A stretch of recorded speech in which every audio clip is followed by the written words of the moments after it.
درمیان ایک ایسی شخصیت موجود ہے جس کا نام کسی تعارف کا محتاج نہیں، ایک ایسی ہستی جن کے ہاتھوں لاکھوں لوگ دائرہ اسلام میں داخل ہو چکے ہیں۔ جی ہاں، ہم بات کر رہے ہیں ڈاکٹر ذاکر نائک کی، جو اسلام کی عالمگیر دعوت کو جدید دور میں ایک نئے انداز میں پیش کر رہے ہیں۔ ڈاکٹر ذاکر نائک 18 اکتوبر 1965 کو بھارت کے شہر ممبئی میں پیدا ہوئے۔ اگرچہ پیشے کے اعتبار سے آپ ایک MBBS ڈاکٹر ہیں، لیکن آپ نے اپنی زندگی کو دعوت اللہ کے لیے وقف کیا۔ آپ نے دعوت کا پیغام دنیا کے کونے کونے تک پہنچایا اور مختلف بر اعظموں میں سینکڑوں عوامی اجتماعات میں خطاب کرتے ہوئے لاکھوں لوگوں کو اسلام قبول کرنے کی سعادت بخشی۔ آپ کے لیکچرز ہمیشہ علمی، منطقی اور دلائل پر مبنی ہوتے ہیں، جس کی وجہ سے لوگ آپ کی باتوں سے متاثر ہو کر اسلام کی طرف راغب ہوتے ہیں۔ 1 اپریل 2000 کو آپ نے امریکہ میں عیسائی عالم ولیم کیمبل کے ساتھ ایک تاریخی مناظرہ کیا، جس کا عنوان تھا قرآن اور بائبل سائنس کی روشنی میں۔ یہ مناظرہ پوری دنیا میں دیکھا گیا اور اس کے بعد 34,000 افراد نے اسلام قبول کیا۔ ڈاکٹر ذاکر نائک نے 2006 میں پیس ٹی وی کا آغاز کیا، جو آج دنیا کے 200 سے زائد ممالک میں اسلامی تعلیمات کا سب سے بڑا ذریعہ بن چکا ہے۔ آپ کی خدمات کے نتیجے میں 2015 میں سعودی عرب کے شاہ سلمان بن عبدالعزیز نے آپ کو مسلم دنیا کا سب سے بڑا ایوارڈ شاہ فیصل ایوارڈ عطا کیا۔ اسی طرح امریکہ کی جارج ٹاؤن یونیورسٹی نے آپ کو 2011 سے 2014 تک دنیا کی 500 بااثر ترین شخصیات میں شامل رکھا۔ ملیشیا کے بادشاہ نے بھی آپ کی خدمات کے اعتراف میں ملک کا سب سے بڑا ایوارڈ آپ کو دیا۔ اسلام کا یہ عظیم دائی آج ہمارے درمیان موجود ہے اور ہمارا فرض ہے کہ ان کی بے مثال خدمات کو سراہیں اور ان کے علم سے بھرپور استفادہ کریں۔ اللہ تعالیٰ ڈاکٹر صاحب کو اپنے حفظ و امان میں رکھے، آمین ثم آمین۔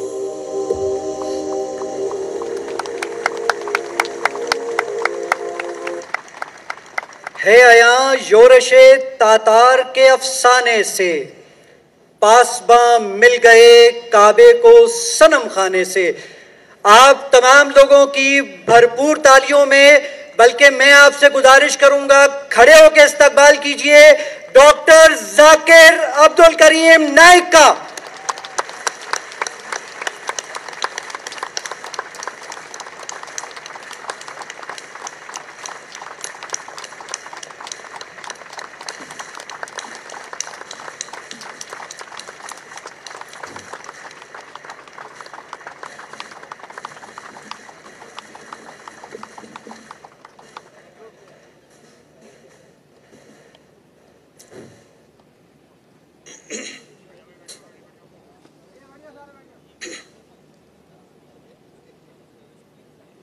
الحمدللہ والصلاة والسلام علی رسول اللہ وعلی آلہ وصحبہ اجمعین، اما بعد، اعوذ باللہ من الشیطان الرجیم، بسم اللہ الرحمن الرحیم۔ وقل جاء الحق وزاق الباطل ان الباطل کان زہوقا رب اشرح لی صدری ویسر لی امری واحلل عقدۃ من لسانی یفقہوا قولی۔ اسٹیج پہ بیٹھے ہوئے میرے محترم اسلام کے علماء اور دیگر مذاہب کے علماء، honourable Kamran Tessori, governor of Sindh, the honourable consul general of different countries, میرے محترم بزرگوں اور میرے عزیز بھائی اور بہنوں، السلام علیکم ورحمۃ اللہ وبرکاتہ۔ جیسے کہ آپ جانتے ہیں کہ میری تعلیم انگریزی میں ہوئی ہے اور مجھے اردو زبان پہ مہارت نہیں ہے، تو امید رکھتا ہوں کہ اس تقریر میں اگر کچھ غلطیاں ہوں گی تو اس کو آپ نظر انداز کریں۔ میں نے آخری پبلک اردو سپیچ کشن گنج ہندوستان میں دی تھی، جب ماشاء اللہ 10 لاکھ سے اوپر لوگ تھے، اور 12 سال بعد میں اردو میں پبلک میں تقریر کر رہا ہوں، تو ممکنات ہے کہ میرے تقریر میں اردو کی غلطیاں ہوں گی، تو اس کے لیے معذرت چاہتا ہوں۔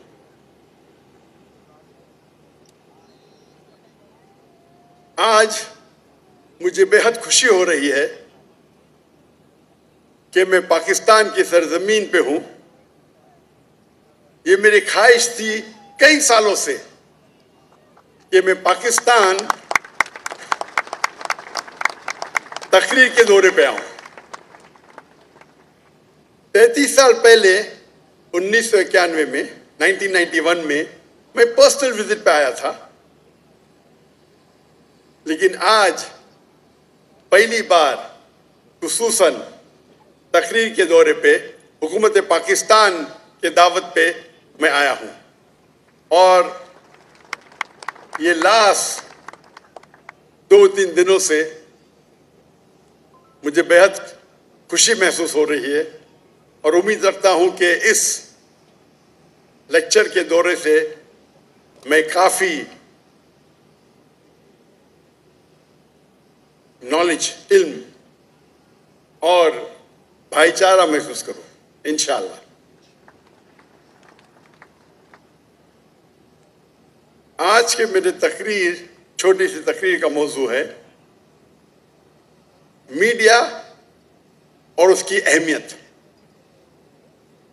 میرے نزدیک میڈیا آج کی تاریخ میں سب سے خطرناک، سب سے اہم ویپن ہے، ہتھیار ہے۔ میرے نزدیک آج کی تاریخ میں میڈیا سب سے اہم ویپن، سب سے اہم ہتھیار ہے۔ It can convert black into white, day into night. وہ کالے کو سفید کر سکتا ہے، سفید کو کالا کر سکتا ہے۔ وہ ایک ہیرو کو ولن بنا سکتا ہے، ولن کو ہیرو بنا سکتا ہے۔ اور آج کے انٹرنیشنل میڈیا میں ہم دیکھتے ہیں کہ اسلام کے خلاف ایک پروپیگنڈا ہو رہا ہے۔ ہمارے انٹرنیشنل میڈیا میں، چاہے وہ انٹرنیشنل نیوز پیپر ہو، انٹرنیشنل میگزین ہو، انٹرنیشنل سیٹلائٹ چینلز ہو، انٹرنیشنل ویب سائٹس ہو، انٹرنیشنل سوشل میڈیا ہو، ہم دیکھ رہے ہیں کہ ہر روز اسلام کے خلاف غلط فہمیاں پھیلائی جا رہی ہے۔ جہاں تک کہ میڈیا کا سوال ہے، ہم مسلمان انٹرٹینمنٹ میڈیا میں بہت ماہر ہیں۔ بالی ووڈ، جہاں سے میں آیا ہوں، میں بمبے میں پیدا ہوا، اسے کہتے ہیں بالی ووڈ۔ وہ ایک ایسا شہر ہے کہ دنیا میں سب سے زیادہ فلم ہر سال بنائی جاتی ہے، اور بالی ووڈ کو آپ دیکھیں گے 1/3، 1/3 حصہ مسلمان اسے کنٹرول کر رہے ہیں، چاہے ایکٹر ہو، چاہے پروڈیوسرز ہو۔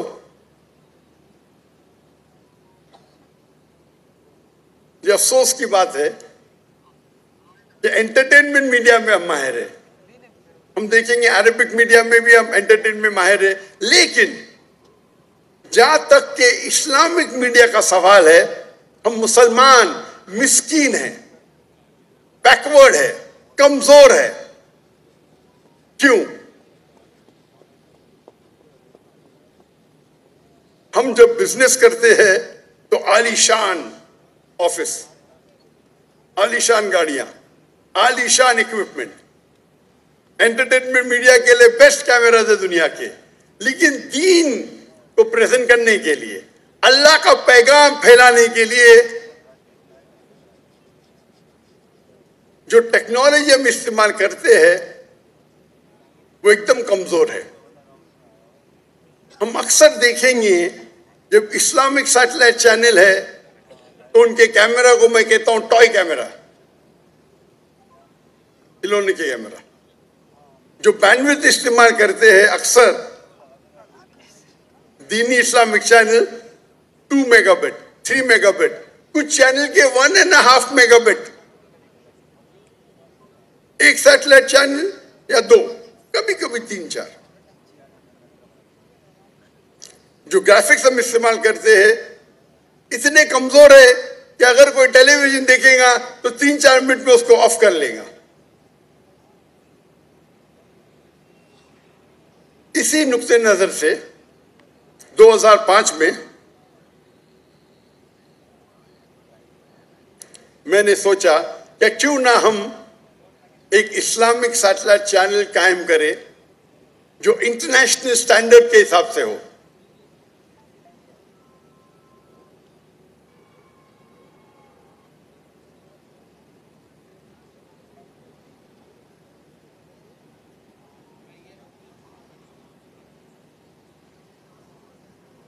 تو سب سے پہلا پیس ٹی وی ہم نے قائم کی، پیس ٹی وی انگلش، 2006 میں جنوری میں، اور ہمارا معیار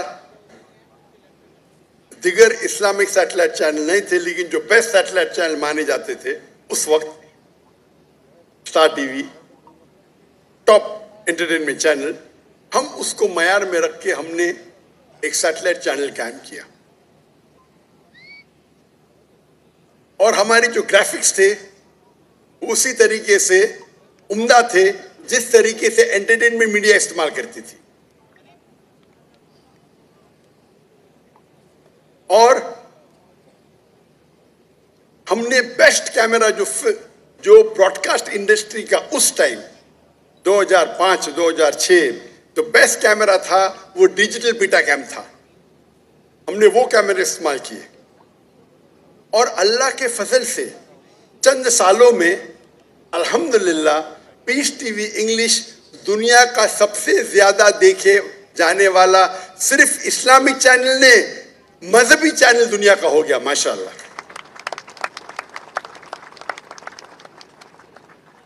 اور اس کے مشاہدین 100 ملین 10 کروڑ ہوئے الحمدللہ۔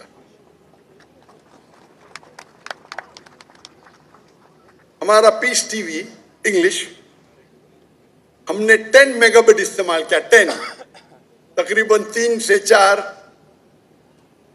یا 5 اسلامک سیٹلائٹ چینل ایک پیس ٹی وی میں آئیں گے۔ تو اس کی کوالٹی جو ہے، کیونکہ یہ ہمارے اللہ کے رسول کی حدیث ہے کہ جو بھی کام کرو تو احسان سب سے بیسٹ کرو، اللہ تعالیٰ کو وہ پسند ہے جو سب سے بہترین ہے۔ تو جب ہم دین کو پھیلا رہے ہیں تو کیوں نہ ہم بیسٹ ایکوپمنٹ استعمال کریں، بیسٹ بینڈوتھ۔ اور ہمارا سیٹلائٹ چینل پیس ٹی وی انگلش 15 سیٹلائٹ میں تھا، 15، 1 نہیں 2 3 نہیں 15 سیٹلائٹ۔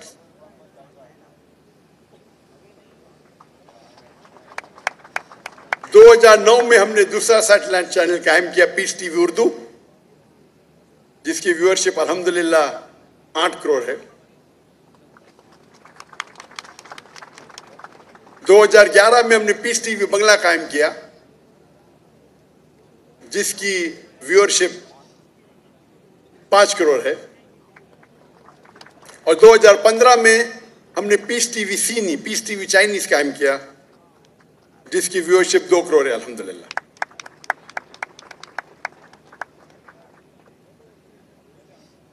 اگر ہم چاہتے ہیں کہ ہمارے بچے، ہماری خاندان غلط چیز نہ دیکھے، جو چیز ہمارا دین کہتا ہے کہ غلط ہے، تو ہمیں کچھ اس کا اچھا آلٹرنیٹ دینا ضروری ہے۔ اگر ہم کمزور کوالٹی کی چیز کا استعمال کریں گے دین کو پھیلانے کے لیے، تو آپ کیسے لوگ کو متاثر کریں گے؟ ہمیں ایسے کوالٹی دینا چاہیے کہ لوگ اگر ٹی وی کھولے تو چینل چینج نہیں کریں گے۔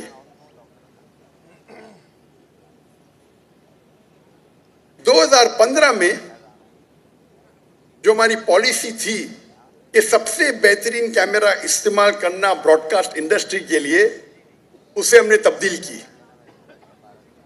میں نے کہا کہ ابھی ہم best camera broadcast India کا استعمال نہیں کریں گے. جو best camera broadcast industry کا اس ٹائم تھا ہائی ڈیفینیشن 2015 میں. میں نے کہا کہ ہم 2015 سے فلم انڈسٹری کا دنیا کا بیسٹ کیمرہ استعمال کرنے لگیں گے. اور 2015 میں ہم نے سونی کے F65 جو اس وقت دنیا کے بیسٹ کیمرہ تھے 8K جو فلم کے لیے استعمال کیے جاتے تھے استعمال کرنے لگے. سونی تعجب میں آیا کہ یہ کون سا شخص ہے جو ٹیلی ویژن کے لیے فلم کیمرہ استعمال کر رہا ہے. یہ کیا کوئی پاگل ہے؟ اور لوگ سمجھتے تھے کہ میں پاگل ہوں. تو سونی نے مجھے جاپان میں انوائٹ کیا اور پوچھنے لگے کہ دنیا میں تو کوئی فلم کیمرہ نہیں استعمال کرتا ہے ٹیلی ویژن کے لیے. آپ کا کیا مقصد ہے؟ کہ آپ کے پاس زیادہ پیسے؟ کیونکہ اس وقت ایک camera along with lens $2.5 lakh کا $250,000 ون کیمرہ، تقریباً 7 کروڑ ایک کیمرہ.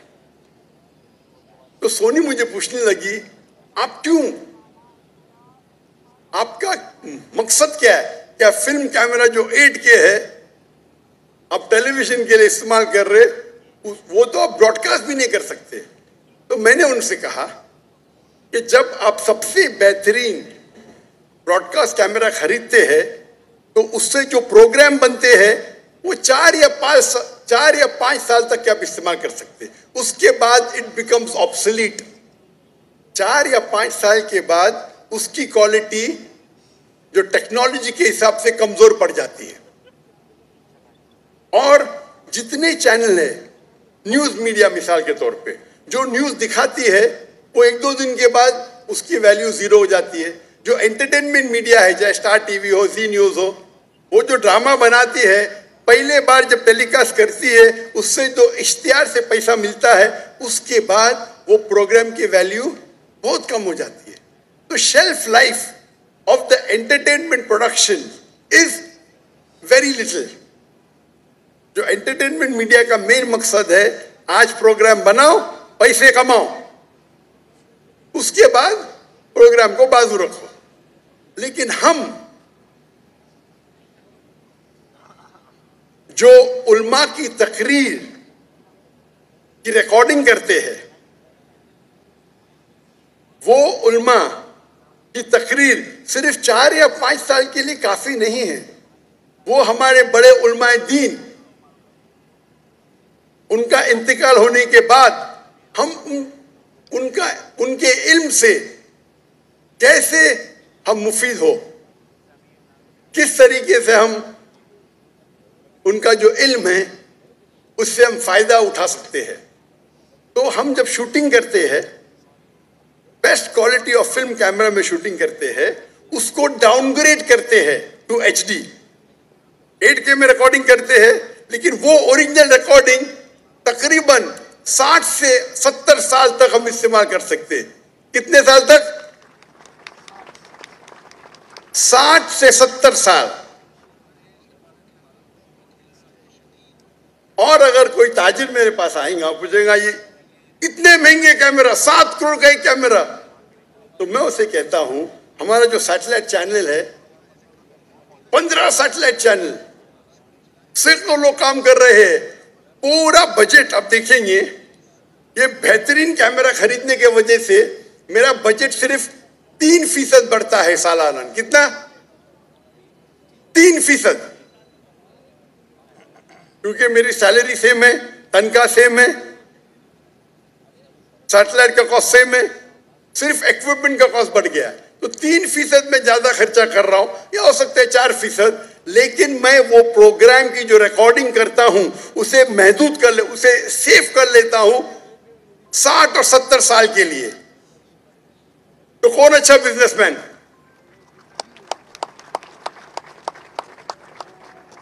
جو احمد دیدہ صاحب سے متاثر ہوا، اور میں نے میرے میڈیکل پروفیشن کو چھوڑ کے ایک دائی کا پروفیشن اختیار کیا. ان کے تقریر میں پیس ٹی وی پہ دکھانا بہت مشکل ہے. تو میں کیا میں ہیوی ایکوپمنٹ خریدا. ان کے 200 گھنٹے کو اپ گریڈ کرنے کے لیے میں نے $1 بلین خرچہ کیے, 10 کروڑ پاکستانی روپے. اور پھر بھی میں پیس ٹی وی پہ ٹکر دیتا ہوں کوالٹی ویری پور, کیونکہ اس ٹائم دیدار صاحب نے سب سے بہترین کیمرہ استعمال کیے تھے, لیکن براڈ کاسٹ انڈسٹری کا, فلم انڈسٹری کا نہیں. لیکن افسوس کی بات ہے, جب میں نے ہجرت کیا انڈیا سے تو ہمارے پاس 18 کیمرہ تھے, 18. جب ہجرت کیے تو گورنمنٹ نے سارے کیمرہ کو ضبط کیا.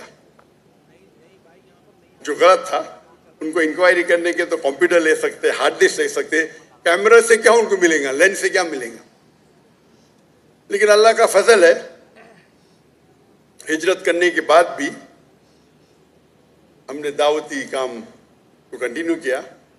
لیکن ایک اچھی چیز ہے کہ چند مہینے پہلے ہم نے, کیونکہ 2016 میں ہجرت کی, ابھی 8 سال ہو گئے تو ٹیکنالوجی بڑھ گئی, تو چند مہینے پہلے ہم نے اس دور کے سب سے بہترین فل کیمرہ خریدے الحمدللہ.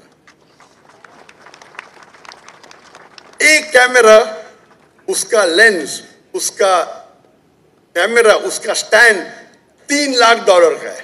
$3 لاکھ ایک کیمرہ, تقریباً 9 کروڑ روپیہ ایک کیمرہ صرف. اور ہم نے 10 کیمرہ لیے, اور انشاءاللہ ہمارا اکوپمنٹ آج لینڈ ہونے والا ہے کراچی میں. یہ پہلا دورہ ہوگا, اس نئے اکوپمنٹ کا پہلا لیکچر ٹور ہوگا, جس کو انشاءاللہ ہم یہ ہائی اینڈ میں ریکارڈ کریں گے. آج کے تاریخ میں سب سے بہترین کیمرے کے لینس ہے اونجینا لینس,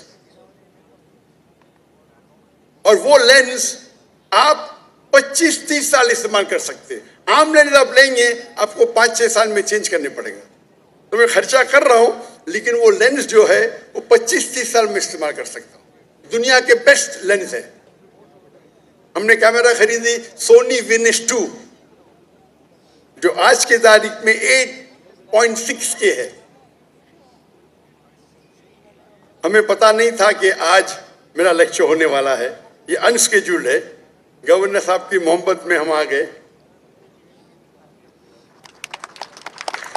یہ تو اوریجنل لیکچر ہمارا 5 اور 6 تاریخ کو ہے, اور آپ کو خوشخبری دینا چاہتا ہوں کہ یہ لیکچر جو ہونے والا ہے سنیچر اور اتوار کو 5 اور 6 تاریخ کو, اس کا وینیو ہم نے چینج کیے, اور ابھی اس گورنر ہاؤس میں انوائٹیز رہیں گے. اور پیچھے جو میدان ہے, جو باغ جناح کا 12 درہ, انشاءاللہ لاکھوں کا مجمع آ سکے گا.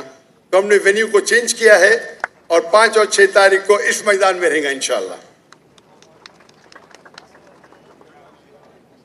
اور امید ہے کہ اس نئے ایکوپمنٹ کے ساتھ ہم کوشش کریں گے کہ جو بھی پروگرام ریکارڈ ہوگا اس کو ہم بہترین طریقے سے حفاظت کریں گے. جب دیکھیں کہ میدان بڑا تھا, ہم چاہتے تھے کہ اور 3-4 کیمرہ ایڈ کرے, لیکن پاکستان میں یہ کیمرہ موجود نہیں ہے. تو ہو سکتا ہے کہ ہم لو کوالٹی کے کیمرہ ہائر کریں گے. ہم چاہتے ہیں کہ ہم 16 یا 15 کیمرہ سے ریکارڈنگ کریں. یہ چیز میں کیوں بول رہا ہوں آپ کو؟ میں اس لیے بول رہا ہوں کہ آپ اگر دین کے لیے کچھ کام کرنا چاہتے ہیں تو سب سے بہترین ایکوپمنٹ استعمال کیجیے. لوگ اکثر بڑائی کرتے کہ میرے پاس رولز رائے ہے, میرے پاس لمبورگنی ہے. یہ میرے کیمرہ میرے رولز رائے ہے, میرے لمبورگنی ہے.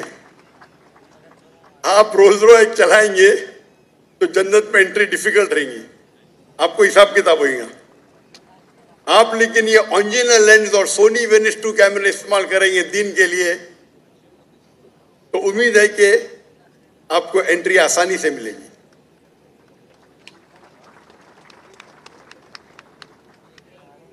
تو کیونکہ ہم عمدہ ٹیکنالوجی استعمال کرنے لگے اور یہ پیس ٹی وی پھیلنے لگا، جیسے پیس ٹی وی پھیلنے لگا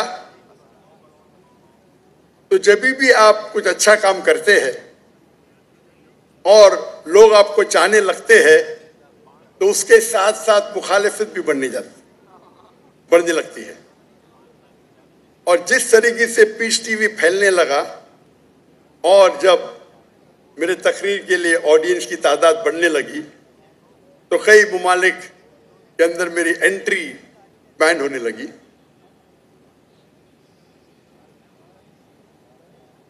لیکن جو میرا پوائنٹ ادھر ہے، نقطہ ہے کہ آپ دین کے کام کے لیے سب سے بہترین ایکوپمنٹ استعمال کیجیے. اور آج کی تاریخ میں میرے نزدیک میڈیا میں جو میڈیا اور ٹیکنالوجی چینج ہو رہی ہے، سب سے بہترین جو ہے وہ سیٹلائٹ چینل. ہمارے پاس پرنٹ میڈیا بھی ہے جس کے فائدے اور نقصانات بھی ہے، وقت کی قلت ہے. آڈیو میڈیا ہے، ویڈیو میڈیا ہے. ابھی سوشل میڈیا ایکسپینڈ ہو رہا ہے.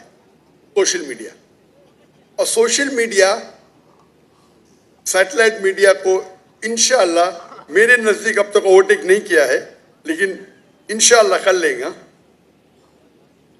تو ہم مسلمان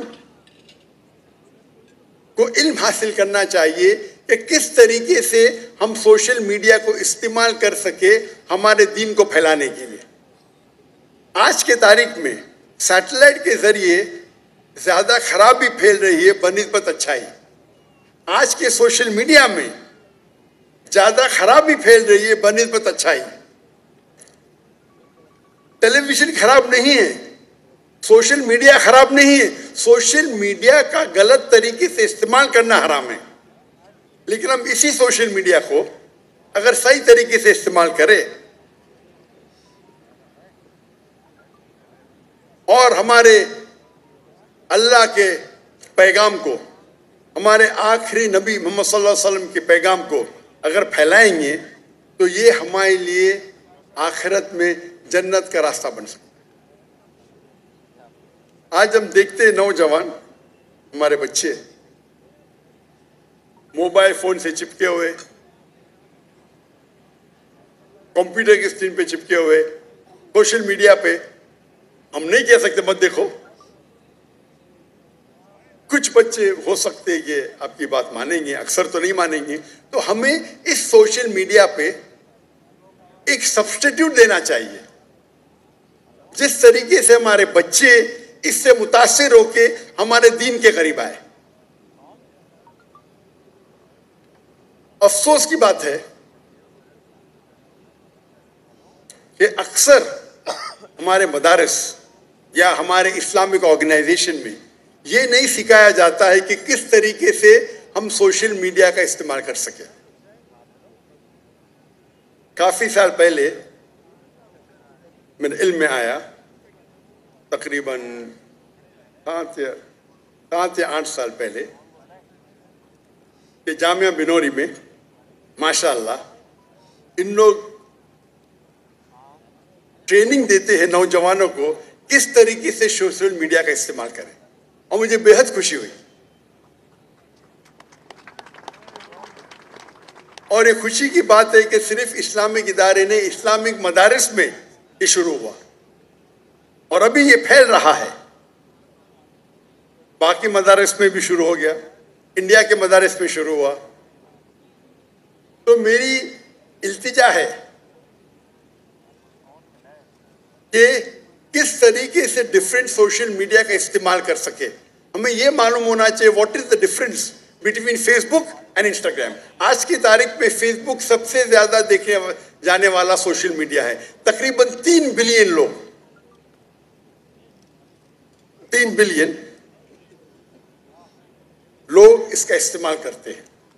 نمبر 2 پہ آتا ہے یوٹیوب،